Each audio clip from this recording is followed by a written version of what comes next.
Principal, Monsieur le député de Saint-Jean. Pendant ce temps, Monsieur le Président, plusieurs milliers d'organismes communautaires font entendre leur mécontentement avec la campagne « Engagez-vous pour le communautaire ».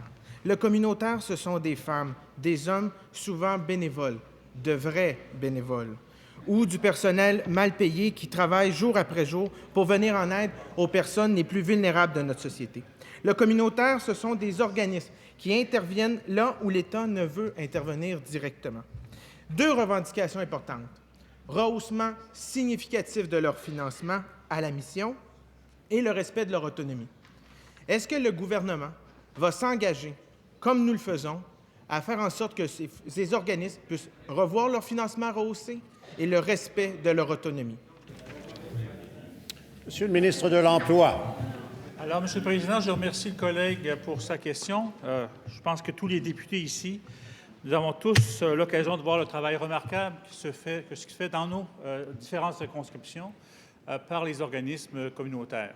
Je veux rappeler, pour faire une mise en contexte, tout d'abord, que de 2000 à 2015, le financement de l'ensemble des organismes communautaires au Québec a doublé.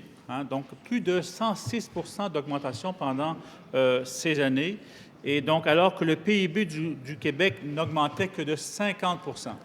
C'est dire tout le travail et tout l'appui que nous avons toujours accordé, l'ensemble des Québécois, le gouvernement du Québec, à nos organismes communautaires. Il y a eu malheureusement une grande déception lorsque le Parti québécois avait annoncé en campagne électorale un refinancement, mais sans aucun crédit. Il y a eu une grande déception de la part des organismes communautaires. Cependant, ce qui est important... Alors, je pense qu'il fallait le mentionner. Ce qui est important de mentionner, c'est que maintenant, nous avons retrouvé l'équilibre budgétaire. Il y a des organismes communautaires qui ont déjà eu des augmentations et notre intention, c'est de continuer à travailler avec ces organismes dans les prochaines années. Première complémentaire, M. le député de Rimouski. 4 000 groupes communautaires qui sont en grève aujourd'hui, demain. 4 000 groupes communautaires qui hier manifestaient, qui ont rencontré plein de députés. Ces groupes communautaires ne sont pas dans le champ. Ils ne voient pas l'ouverture que le ministre vient de dire. Ils ne voient pas cette ouverture-là. Ce qu'ils voient, par exemple, c'est la déclaration du ministre des Finances il y a 2 ans qui disait qu'il y a énormément d'organismes communautaires qui peuvent fournir ces services.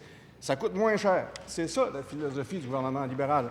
On veut sous-traiter, on se désengage du service public, et on veut sous-traiter aux groupes communautaires parce que ça coûte moins cher. C'est pas ça que les groupes communautaires veulent. Ils veulent être respectés. Ils veulent qu'on reconnaisse leur autonomie et un meilleur financement pour qu'ils travaillent pour aider les gens. C'est bon. Monsieur le ministre de l'Emploi.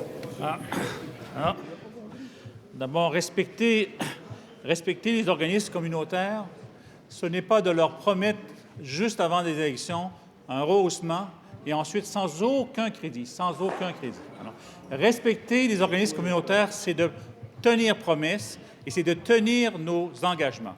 Le financement des organismes communautaires a été augmenté de façon importante de 2000 à 2015. Notre intention, comme gouvernement, c'est de continuer à travailler auprès d'eux. Nous le faisons dans différents ministères. Moi-même, dans mon propre ministère, j'ai un certain nombre d'organismes communautaires qui sont associés au travail que nous faisons.